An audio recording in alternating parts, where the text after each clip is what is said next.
how to connect custom domain to Google Sites.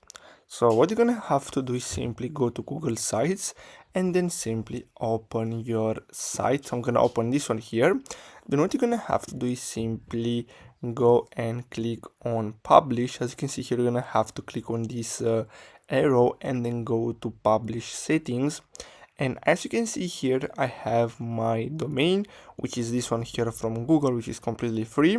And here, as you can see, you have the option to add your custom domain. So as you can see, make it easier for people to visit your site with custom domain like yourdomain.com. So what you're gonna have to do is simply click on manage, and then you're gonna get redirected here.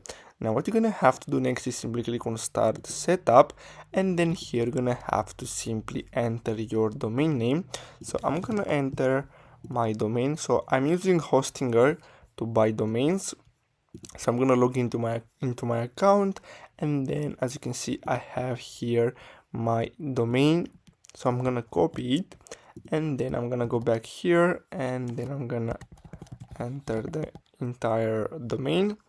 And basically what you're gonna have to do is simply verify your ownership. So simply click on this blue button, and as you can see here, what you're gonna have to do is simply click on continue here, and then basically you're gonna have to, as you can see, you're gonna have to choose CNAME, and then you're gonna have to go to your domain provider and then click on your domain, and then you're gonna have to add these basically these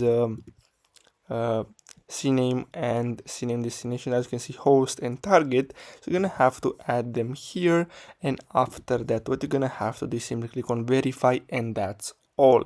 So I really hope you found this video helpful. Don't forget to like and subscribe, and I'll see you in the next video. Thanks for watching.